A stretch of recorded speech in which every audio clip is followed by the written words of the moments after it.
Virgos, you're letting go of any karmic, toxic relationships. You don't want to fight anymore. You just want to completely encompass yourself in new love, new money, new opportunity, things that are really going to propel you to that next level. Welcome to your Taurus season Tarotscope. So, Virgos, very interesting. The energy that I was getting when I was channeling was this like kind of innocence, youthful energy, just kind of like doodling and drawing in a notepad.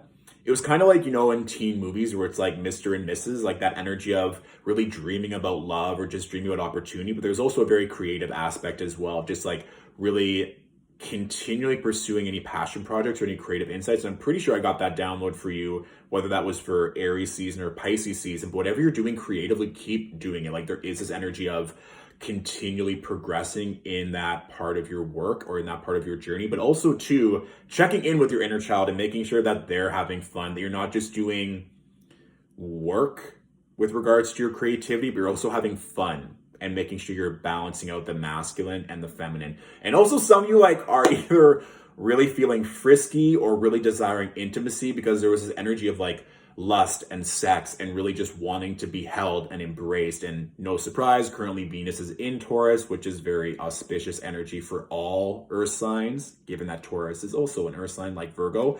And I think some of you are also healing maybe from like a heartbreak or just maybe afraid to put yourself out there again because you don't want to be hurt, or just making sure that you're protected. But we'll get to that, okay? So the first three cards that I pulled, Virgos, we have the Five of Swords with the Ten of Pentacles, and then the Three of Swords. And I was kind of curious with that Three of Swords, given that I was kind of seeing like relationships or intimacy when I channeled. So I pulled two more cards, and then we had the Star and the Hierophant, which was very interesting. So going back to the beginning, you're letting go of any of these relationships. You don't want to fight anymore. You're like, I know what I'm doing. I know what I want. I do not need to be putting up. And what's coming through right now is like mental. Like you might even be fighting yourself, Virgos, and just consistently thinking you're not good enough or that things aren't working out or that it's never going to happen for you. Let that go. So this might even be a more internal than with physical people, but just this battle that's going on up here to make sure that you know you have the goods, you know you can put in the work, you know you have the skills to get what you need. Like we have the 10 of Pentacles. You're working towards so much more. You're working for a legacy. You're really wanting to set the foundation, not just for you, but to secure and protect your family and generations to come. Like that is an overarching energy of the 10 of Pentacles, that you're really working for something so much bigger than yourself. And there might just be a fear that you might not have someone to share it with, or there is just so much heartache that you've gone through, or maybe things haven't worked out for you with regards to work or with relationships. And there is some of that inner healing which needs to come through. And there was like kind of like not directly, but that inner child work, or just kind of going back to when you were younger, and if there was any fear of abandonment or not being appreciated or loved for what you do and your skills and talents. And don't allow those narratives and those mindsets, Virgo, to hold you back, because we do have the Hierophant and the Star. So, I mean, potentially you could have broken up with, or you had some misgivings with a Taurus or an Aquarius, given that these are their cards. However, if we're looking at the energy, the Hierophant and the Star, this is new power, new rules, new structures, your dreams coming true, hope, faith, renewal after something that didn't go the way you planned.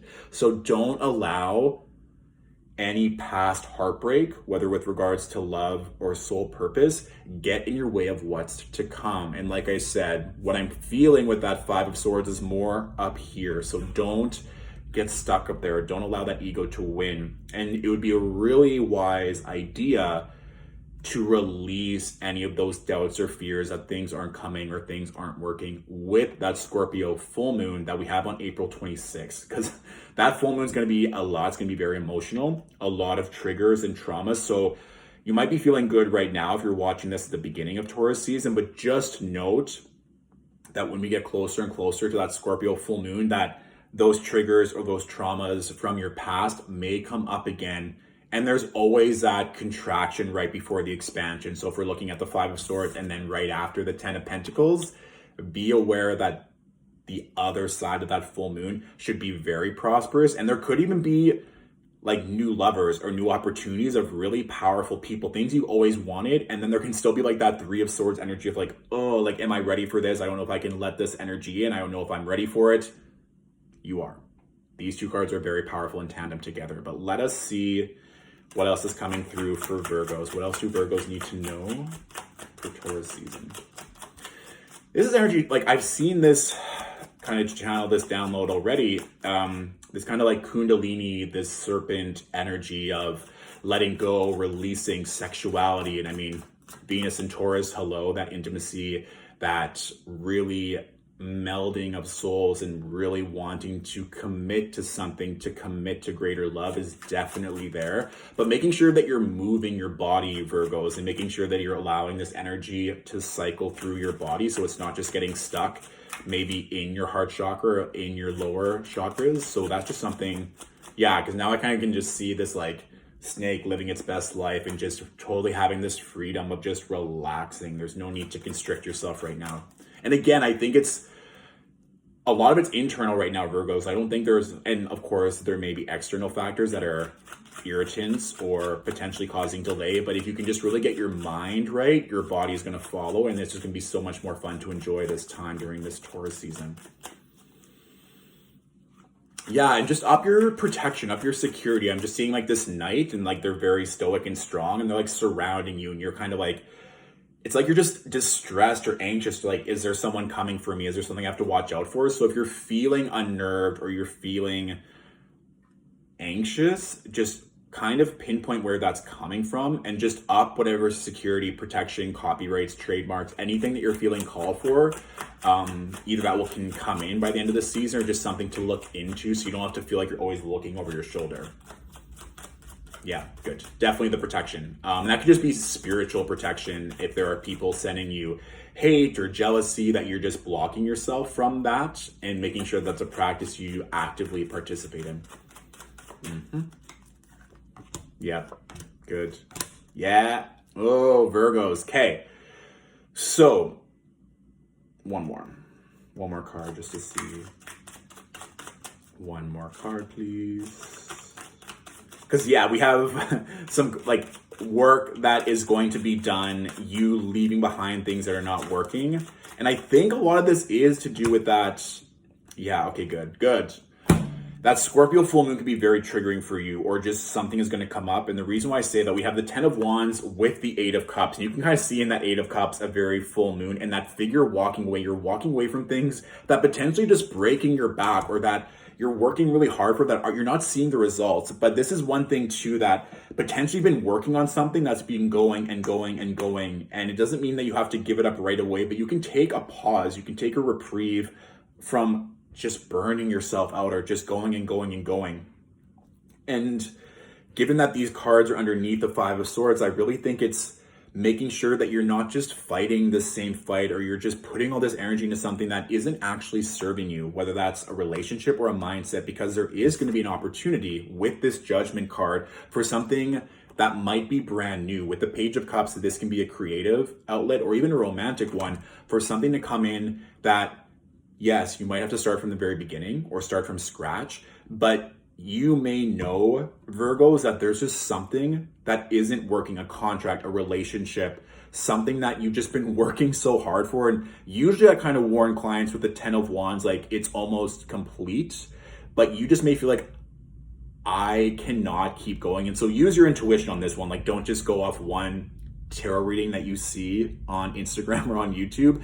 Use discernment, use your connection with your higher self.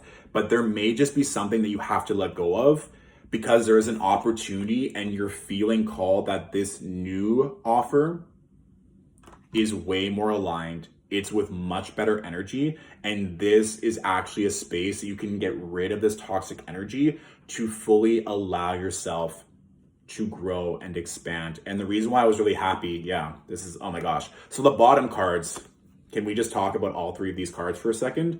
These are the cards on the bottom of the deck: the Magician, the Emperor, and the Sun. So these are maybe things you can't see, or things you're really worried about that may never happen, of you really stepping into your power, manifesting your dreams, things working out. So it's kind of this mix, Virgos, of you knowing that you're working really diligently and you're putting in all this work, but making sure that it's in the right places, in the right people, and not allowing past heartbreak and past trauma to hold you back from the beautiful expansion that's clearly on the way. And it's interesting too that those three cards, the Sun, the Magician, the Emperor, on the bottom.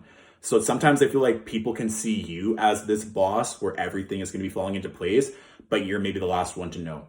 So if you can pump up your tires a little bit and really allow that power to be summoned, you're not going to be putting up with these petty offers, and you're not going to be working for these contracts and these people that aren't on your frequency. So that is the overall energy that I'm definitely feeling for Virgos this Taurus season. So that is that. If this reading really resonated and you want to say thank you, tips are always appreciated, and I'm always grateful for all of them. And if you want to tag a fellow Virgo that could also benefit from this message, please tag them in the comments. And if you want an even greater scope of what this Taurus season has for you, you can watch your moon and rising Tarotscopes as well. Or if you just want to book a one-on-one reading so we can really go into this, feel free to DM me, or you can book directly, link in my bio. Thank you all for watching, and I'll talk to you soon. Bye.